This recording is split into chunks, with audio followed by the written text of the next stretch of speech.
Hey yo! Welcome to season 2 of the Arts Block Podcast. For Artists, For artists, by artists, by artists. so artists can talk about anything that we want and desire. I'm your host. I'm your what? I'm your host, Eric Curry the third. Getting bigger and better this season, ladies and gentlemen. Stay tuned for the show.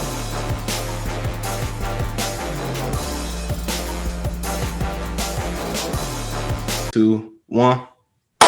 Hey yo! Welcome back to another episode of the Arts Block Podcast. I'm your host, Eric Curry III, and today, this was a highly requested podcast, ladies and gentlemen. I kept getting DMs, kept getting text messages. Oh, have Charli on the podcast. Oh, have Charli on the podcast. Well, it's y'all lucky day. Today, we have the wonderful singer, songwriter, the beautiful, amazing performer. We have Miss Charli Dahni on the podcast. Everybody give it up. Give it up. Please give it up. This is going to be a longer round of applause this episode. This is a big deal. This is a big deal. Wow. Well, first of all, before we get into the interview, how are you doing? How are you today? Great. I am great today. It's great. That's amazing. I'm glad that you are having a great day. This is a big deal. I don't think people understand how big of a fan that I am. I am. When I started going to Duke, right? I heard a lot about, Charli. I was like, who is Charli and why is everybody talking about her? Like everywhere I walk, I hear Charli and I'm like, who is she? Then I saw you perform at lunch and I was like, oh, that's Charli. Oh, nah, she's dope. You were dope. So where did it all start for you? Where did the singing journey and career start for you? So I pretty much started in church and like in my school choir singing there. And I was never like a solo type of girl. Like I just wanted to be in the choir in the background and mind my business and get on with it.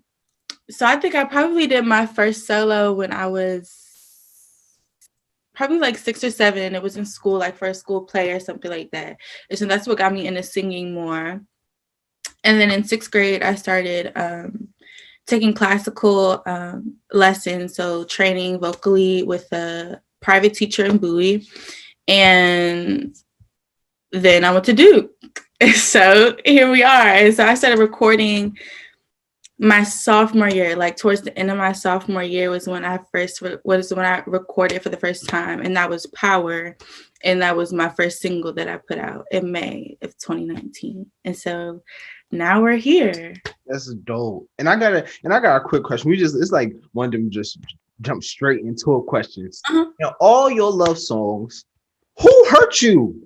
Who hurt you? Who hurt you? Nah, this is a real question. Nah, this is real. You laughing? I'm being so serious. Who hurt you? Look. I can't get into the details of everything because that would be messy, and I'm not trying to be messy. But I will say, like, writing love songs and stuff while being in high school and also dealing with it at the same time is very challenging because it's like I'm literally like putting my life on blast. So if you know me, you know the specifics and the people. But even if you don't know me, like you're like, oh my God, this girl is really going through it. Like, who is putting this girl through it? So because I was listening to Do You Remember the Good Days, which is probably my favorite song off of oh wow, a lot of people don't know about that song. Probably my favorite song. Oh my God. And I was listening, I was like, who hurt her? Oh, I'm sorry. I just wanted to give you a hug. Thank you very much. I wanted to give you a hug. But but all seriousness though, you seemed when listening to a poem about a butterfly and then listening back to it, because I know I had to do this interview with you. You were very mature making that album. It sounded very mature. It didn't sound like it came from a high schooler. So right. So take me through the mindset of just that recording process and the process of writing and all of it. So A Poem About a Butterfly was definitely about, and that's another reason why I named it A Poem About a Butterfly, because it was really like a journey for me and me kind of transforming and learning different things about love, friendship, etc., and kind of navigating throughout the world and trying to figure myself out. So each song is literally telling a real story about something that I went through during sophomore year, or not even junior year, really just sophomore year in that summer, and kind of dealing with different things like depression and anxiety and kind of fitting that into my music, because at that point, and still now, music was really my outlet. So that was like my form of journaling. Like, you know how people say, oh, meditate, Yeah. journal, da, da, da, da. That was songwriting for me. So literally, like, I like to say that Poem About a Butterfly is really just my diary, my sophomore year diary. And I had to be very vulnerable in writing it because, like I said, it's really my life story. And it wasn't like they were stories from years ago. It was stuff that I was living through. So, yeah, I was very scared to share that one because it was very personal. Why? It was very personal. I didn't want everybody in my business. But I feel like that's the best type of art, though. That's the best type of music, the one that we like really get to know who you are. Mm-hmm.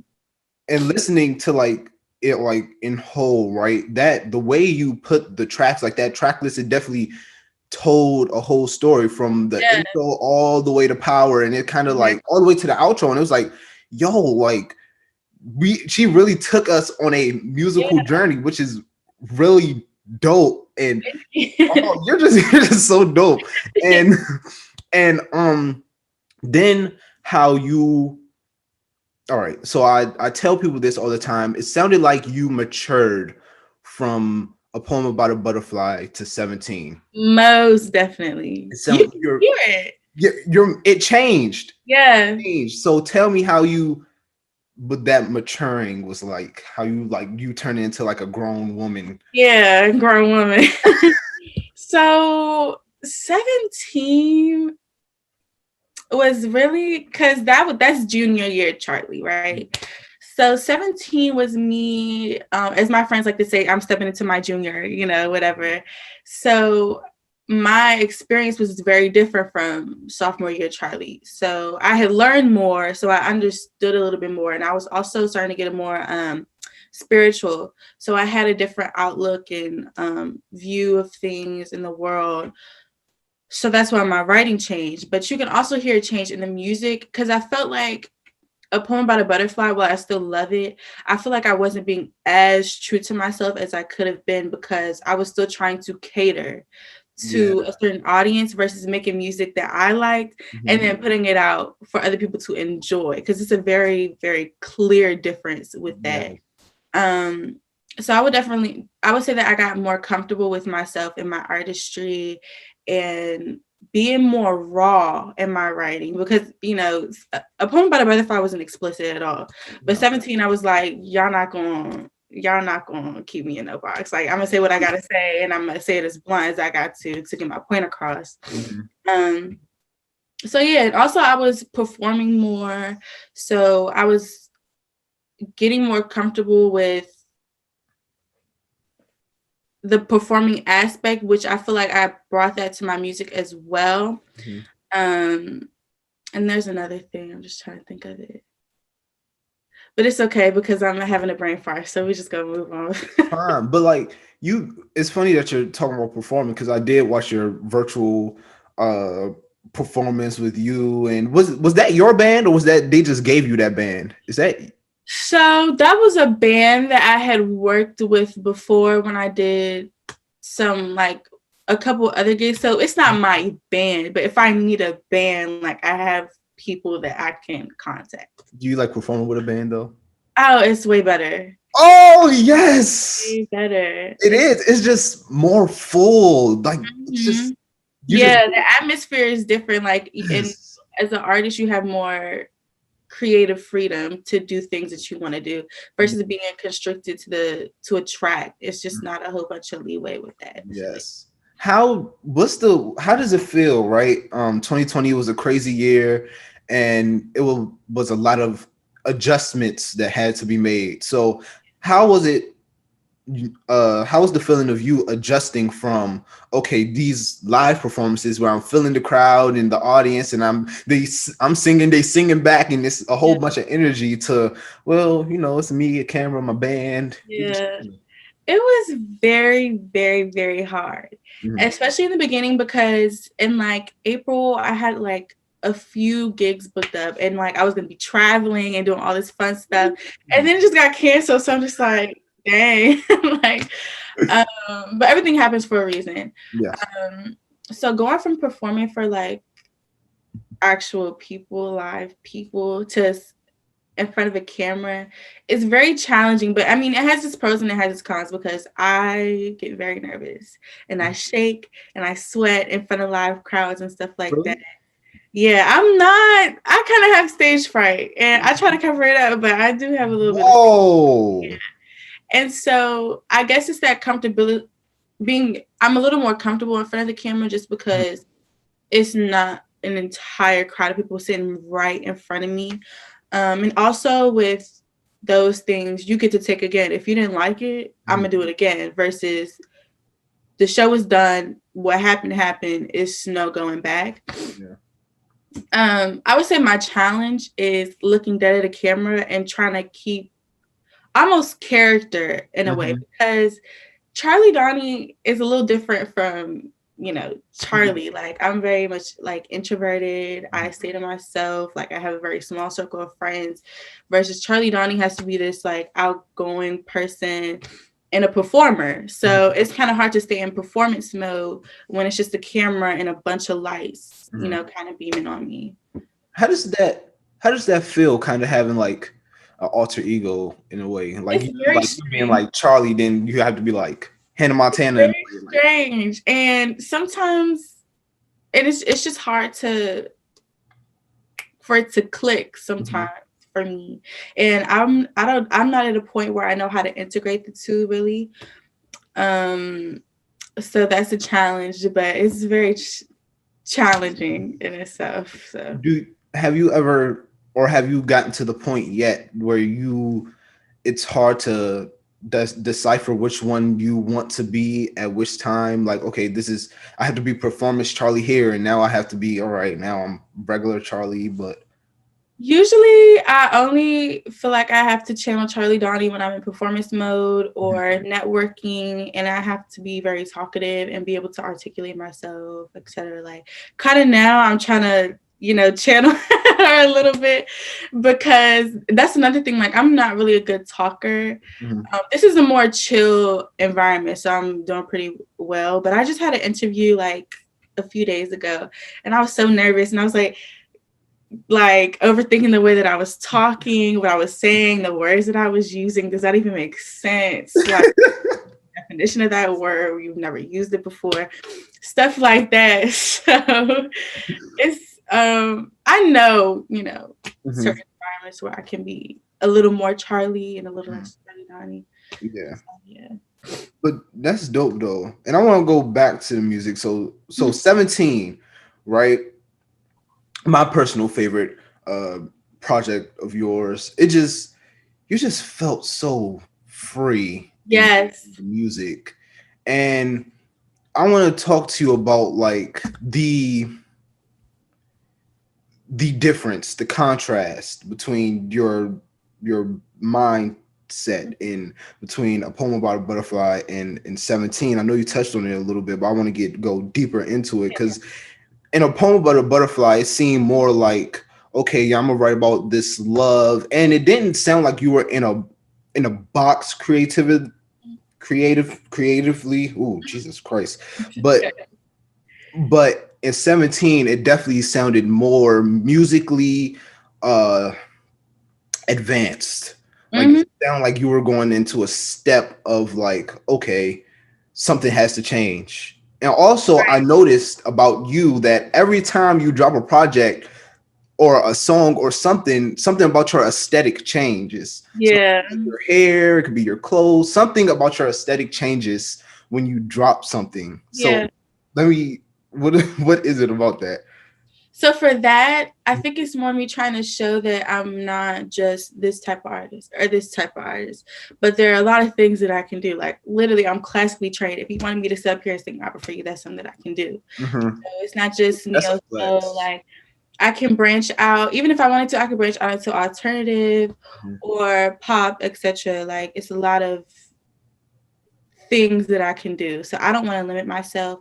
And so I feel like I'm trying to ease in and, you know, trickle in different genres and sounds and looks so that people don't get used to seeing a certain Charli, because that's the last thing that I want.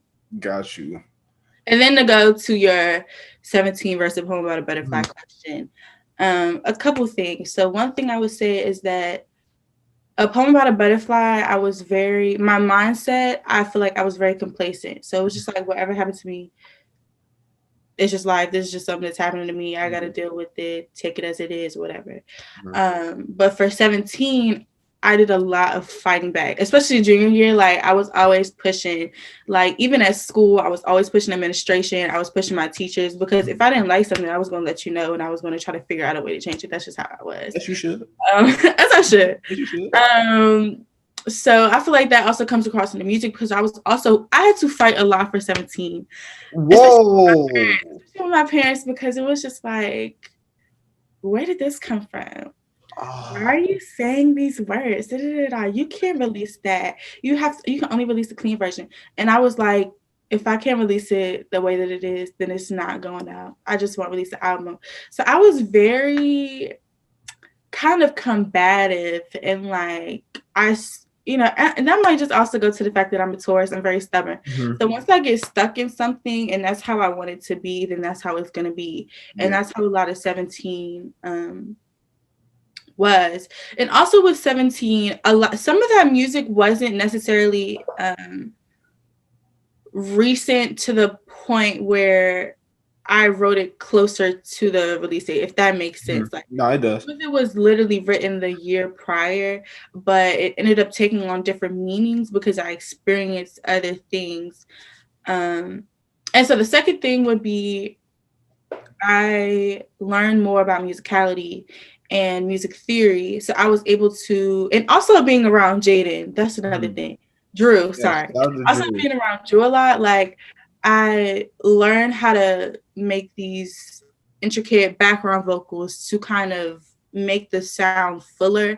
And you can definitely hear that difference between A Poem About a Butterfly and 17. The background vocals were definitely, up a notch, because I didn't really like that dead space anymore. Like, I always feel like there's more I can do to make this a little more intricate. Everybody might not be able to catch on to it or hear everything, but I know that there's somebody that will, and they're going to be like, oh, that was crazy. She's crazy. Yeah. So those are the two things that I think really changed. And you can even tell, right, when you go to your live performance, and when we hear the 17 songs versus the Poem About a Butterfly songs, and we listen to those, and just listening to like the music alone, including the background vocals, it's just something that's just like so relaxing. Thank you. So I don't know, I just love live performance. Yeah, I just love it.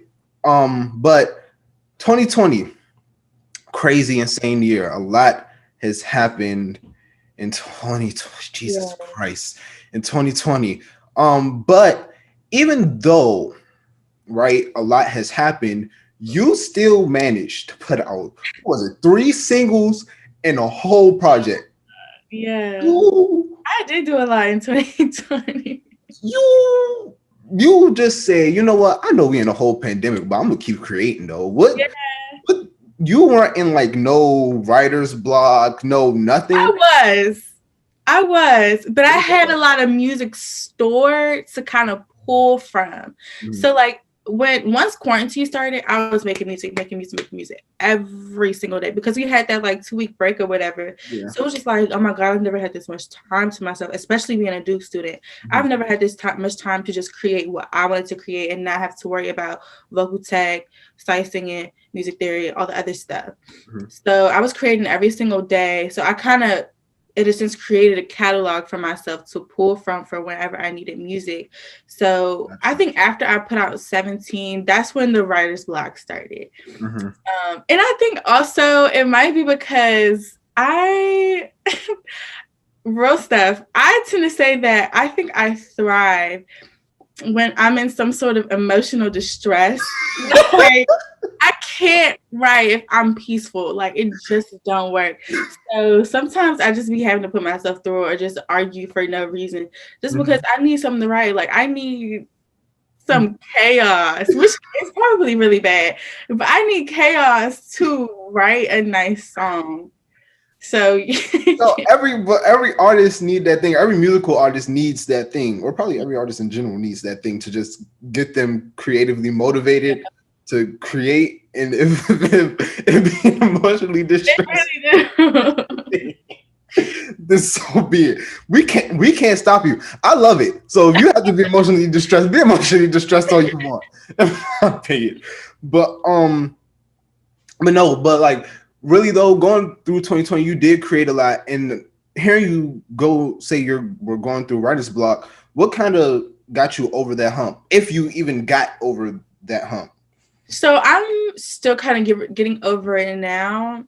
And I would have to say it's changing my mindset from feeling like I have to write something. Like, girl, you need to create something. You need to get up and you need to write something down. And kind of shifting into the mindset of write when you're inspired. So I don't ever want anything that I write to be forced. I will not put out anything. It won't even progress if it's forced. Like, it won't even get recorded. So that's how I know that I have to be inspired by something, or even if it's by myself. Yeah. Sit down and create a song. Like, I will not force it. I will not do it. Like, and inspiration can literally come from,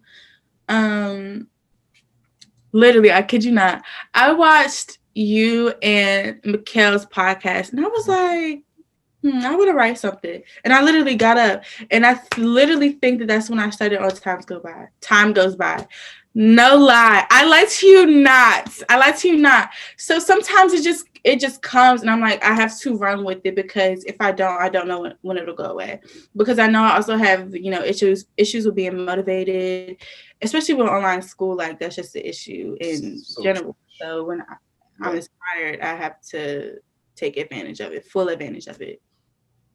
So yeah, ladies and gentlemen, all I heard, and this wasn't even the point of her whole message. She was saying some real stuff, so I hope y'all was paying attention. But all I heard was that me and Mikhail inspired Times Go By. Y'all are welcome, right? And I was just about to get into that because that's my new favorite song right now. Oh, thank you. This is my new favorite song right now.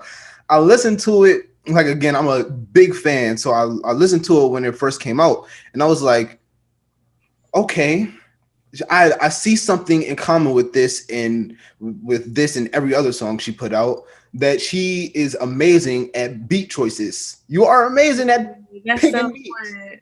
Like, tell me your mindset. Like, okay, I have this.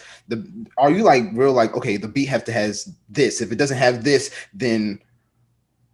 So usually, like, when I'm looking for a beat, I'm just trying to catch a nice vibe. Mm-hmm. And so I'm also looking for something that's, because there's certain songs that I do like. Mm-hmm. Like, I like beats that have a heavy bass line that's really like nice and catchy and like groovy type. Mm-hmm. So I'm also trying to see if I click with the music, because the beat could be great, very much nice. Yeah. But if I'm not clicking with it, if I can't come up with the melody off the top of my dome with the song, if I'm forcing it, like I said, then I'm gonna move on. Nice beat, not for me type of situation. So that's kind of how I do that. But like I said, I love hearing when you or any artist progress in their art form, right? And you are doing something that I haven't heard any artist at your age do, and it's how fast you are progressing. You are, and I don't know if you know this or not, you probably do, but you and your music are progressing at a ridiculously fast rate. And it's like every time you put out something, it gets better, and we hear you evolve, and I'm excited to hear Thank you in the future and where you go with your music. And honestly, like, that's so great to hear somebody say, because I think in general, a lot of artists kind of get in their heads, and it's very challenging for me to be this age and doing this, because I'm always thinking like, girl, you should be ahead right now. Like, I feel I hate feeling stagnant. That's one thing about me. Yeah. I do not like feeling stagnant. And so hearing that it's kind of like validating, that I'm kind of heading in the right direction. And I kind of have to remind myself, like, girl, you're 17. Yes. And, you can chill out a little bit. You have a lot more years. You have a lot more time. And it's a lot of people who don't even peak until their 30s, but have been in the music for ages. Yes. So that's very nice to hear. Thank you. Yes. Why? But why do you need validation though? Like, why do you need? Because like, that's a good question. You're so dope. Like, I would think, and I tell like all my friends this, and like all my actor friends, singer friends, like, I feel like once you get to a certain level of dopeness, when everybody's telling you how good you are at something, I feel like you should be like, you know what? I might really be good at this thing. Yeah. Sometimes it's like that, but you just also have to take in the fact that we're all still human. So, that those human feelings are still there, that self-doubt, the little voices in the back of your head telling you, maybe this isn't it, maybe you should, switch over here. You need a safety plan B, etc. So I really think that's what it is. I would say I usually look for validation in a sense where I'm going in the right direction versus validation in my music. Gotcha. If that makes sense. Because I used to want validation in my music when I was putting out a poem about a butterfly. Mm-hmm. But after 17, I kind of got into the habit of putting out stuff that I like. Yeah. And it's just like, if you enjoy it, you enjoy it. But I like it, so I don't really care. Message. But I want to make sure that I'm progressing either way. So yeah. And that's an important lesson to learn. I feel like if you like it and you really feel passionate about the song, album, anything that you do, right? I feel like that we will catch on to that, and we will hear that passion and hear all of it, and we'll be like, wow, that's probably why I like 17 so much, because you were so free and you were so passionate and you were so just musically advanced that I was like, wow, she goes to my school, guys. Oh, thank you. Oh man, and I hate to like go to such a negative thing, right? Because we were having such a good conversation. Actually, no. Before I actually get to that, dang, I'm messing up. Before I actually get to that, I actually want to talk to you, right? Because you do talk in your songs and about meditation a lot, and I want to know, like, where do you meditate yourself? Do you? Yes, I do, and I usually do sleep meditations just because my attention span is crap. Oh, me too. So it's usually better for me to do it at night to calm my mind from everything that was happening during the day, and then I can just fall asleep. Versus feeling like, okay, I gotta sit here, and then I'm thinking about, dang, this is a long 10 minutes. Oh, it hasn't been 10 minutes yet, type thing. So I definitely prefer sleep meditation. I used to do day meditation junior year. It wasn't technically day meditation because I got home at like 7 o'clock. So night meditation, whatever. I was up, like I wasn't trying to go to sleep. And usually I would incorporate my crystals with that type of thing. But that's also the type of healing that I needed at that point in time. So I try to cater to my needs in the moment. Like if I feel like I need that, or that's something that I've been wanting, my spirit has been craving, then I will listen and I will do so. Tell the people the importance of meditation, please. Tell the people the importance. Meditation is so important because there's so much information that we take in on a daily basis, especially with social media. So it's so important to have those. We never truly have moments to ourselves when you think about it. We're always searching for a way to be entertained, whether it's books, YouTube, Netflix, TV, your phone. Like most of these people are addicted to their phone. Like a lot of people can't just sit and just look out the window or just observe, you know what I mean? So it's very important to take those moments for yourself to just kind of sit and listen in, like let the thoughts pass, acknowledge them, let it pass, and just keep with that cycle. And it's great for grounding yourself. And a lot of times during the day, our energy becomes very ungrounded because, like I said, we're taking in so much information. It's like sensory overload 24/7. So sometimes you gotta let your senses rest and be more cognizant of them and what's going on. That's why you see breathing techniques, because it forces you to focus on one thing at a time versus getting everything at once. Yeah. So yeah. Message. How often do you meditate? I try to do it every night. That doesn't always happen because TikTok. You're busy. It's fine. But I try to do it every night. I do. Okay. That's dope. And like I said before, now we have to sadly get into the negative. Oh no. And I ask every Duke student who comes on the podcast this question. Charlie, do you or do you not go to Duke Ellington School of the Arts? LOL. I don't know anymore. I wish I could tell you. Yeah. Well, this might actually be a great answer, ladies and gentlemen, to this question. So I want to know your honest opinion on Duke Ellington School of the Arts. Now, wow. This is our first time having a conversation. I've seen you around. I've always been scared to talk to you. I'm very approachable. I promise. Well, we know that now. But I go to Duke, and so if I feel like you're capping, I'm gonna call you out on it. But yeah, just go ahead.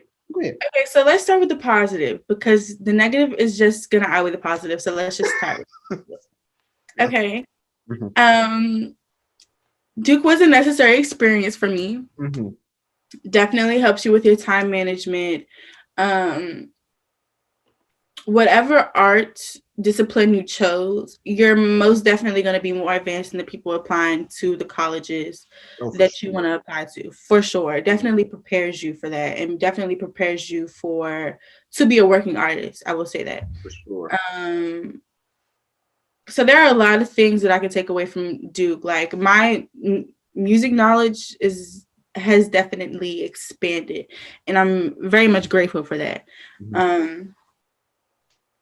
I'm trying to think if there's really anything else. There's Coach. I love Coach. You have those specific teachers who you just really bond with. That was Coach for me. Love that man. Yeah, I think I'm out of stuff. So we just gonna get to the negative. I'm just trying to think of a very nice way to say this. At least the vocal department, that's what I'm gonna speak on, because that's the department that I'm in. When even before we switched over to virtual, it was like, I understand you want to have high expectations for your students, but it was just like all of our time was theirs. You get no free time. Who is free time? I don't know her. I did not know her. I did not know who that was. Especially being in show choir, all of my time, all of my energy literally went to Duke. And it was just kind of like, how dare you have something going on outside of Duke? This is your life. You want to get a job? Why? For what? Why would you want to make money? You got a job. Right. You're like, it's just this crazy. I just didn't like that. They felt like we owed them so much of ourselves. Yeah. And it's like, granted, yeah, you're getting these experiences out of it, but it's like I also want to be a teenager. Like, please. Uh-huh. Please let me leave when school ends. Like, why do I need to stay until 7 every night? And then why do I need to give you my weekends as well? Yes. Okay. Second thing, we can switch into virtual now. Mm-hmm. Or not. Let's go back. Because Okay. we need to talk about admin. All right. We do need to talk about admin and how sometimes it's like Duke is separate from arts. Mm-hmm. And it's like they go by this separate set of rules. And you go to admin, you like, they're not supposed to be doing this. And they know they're not supposed to be doing this. So why are they doing this? And it's like, oh, well, sorry, we don't have any say in that. They can do what they want. Yeah. How are you running a school like that? Like, how is there a different set of rules for everybody? Like, you can't operate like that. And they're always trying to say, oh, we're operating in dignity. Da, da, da, da. Like, girl, no, you do not. Okay, so now let's move to virtual. Mm-hmm. Virtual has been a struggle. Yeah. Especially senior year, junior year, I was fine because it was just like, it's the end. Like, I'm not really too pressed. I had to make sure my grades were good, but they also had, they had the certain things in line where you basically couldn't fail no matter what you did. It was no way you could have failed. So it was a little easier, but second quarter senior year really just dragged me. I feel like it dragged all of us for real, but it really did drag me. And a lot of it was because again, back to expectations. It's just like, we're literally going through a pandemic and you want to assign me 5 things a week. What is wrong with you? Yes. What is wrong with you? You're not even going to grade it on time, but you want me to turn it in on time. And then you ask me if I don't. How does that make sense? You are preaching to the choir. How? It doesn't make any sense. Yes. It doesn't. And then with vocal, let's talk about now what they're doing right now. Okay. I don't know if I can. I'm gonna just try to be real. Like, so basically, we're doing opera workshop. Okay. Right? Which is usually for the seniors, where we are assigned different opera scenes, different arias, and the seniors get to basically show off. It's for seniors. Yeah. So this year, like, a lot of the girls don't even have parts, number one. Number two, some of the girls that should be getting showcased are not getting showcased. And it's just like, what are y'all doing? Y'all have all this talent sitting here and you're not doing anything with it. Y'all giving the girls choral parts. Why is she singing in the chorus? Sis has a voice. What are you doing? Like, it doesn't make any sense. And then they want to bring in a special guest. I can't give the deets to that because I don't even think it's not like out yet. Yeah. So they bring in a special guest, a special opera singer for opera workshop. So you're taking away a part that could be given to a student for optics, essentially, because you want to be able to market this or whatever and you pay to see this special performance instead of catering to your students who have been working hard for 4 years so they could perform in this production. Like, it doesn't make any sense. And then they want, on top of that, they love to do this thing where everybody got to learn everything and you have to do the work for everything. You have to submit all the videos and all the practice recordings, etc. But we're only going to choose like 10 people to actually be a part of the production. Why are you wasting my time? Wasting my time. And then why do you want me to continue to give you effort when I don't even know if I'm going to be a part of this? So it's just a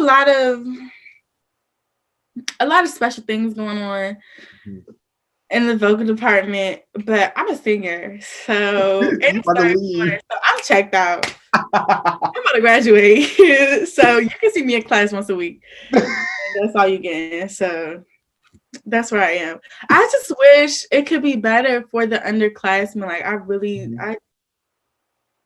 I just really, and I feel like every senior class that we've had, or our upperclassmen, like they've always fought for it to be better for the underclassmen. And so junior year, that's why I was doing so much fighting. Like I was so combative, like I was saying, because I knew if they got away with it with our class, then they was going to try to pull one over on the next class. So I was the type, I'm going to rally all the vocal girls. We're going to make a petition, and then I'm going to sit with the head of the department and tell her, this ain't it. This isn't As what you should. Yeah, because it's like, don't nobody, I didn't sign up for this. They love to say you signed up for this. I didn't sign up for this. No, we didn't. We didn't sign up for this. Crazy at all. So that's my spiel on Duke.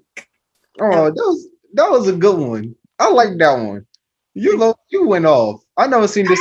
Too. It's just it be bottled up. Yeah, that's amazing. I love that. Well, sadly, all good things must come to an end. This podcast is about to come to an end. Sadly, I love talking to you, but before we put the nail in the coffin, I want to know you're dead or alive. Now, for all the new people watching, hello, welcome to the Arts Block Podcast. My name's Eric Curry. I hope you stay, and if you don't stay, well, goodbye. And dead or alive, for all the people watching, is basically a segment where I ask the artist who is on the show who would they like to work with, dead or alive. They can pick one artist, they can pick 100 artists. Please don't pick 100 artists because I still got to edit this podcast. But yeah, this is all you. Go ahead, do your thing. Alive, Ari Lennox, hands down. Ari Lennox. You remind me of Ari Lennox so much. Yeah, it's just gonna happen. Just wait on it, but it will happen. You remind me of Ari Lennox so much. Yeah, I have to work with her. When that happened.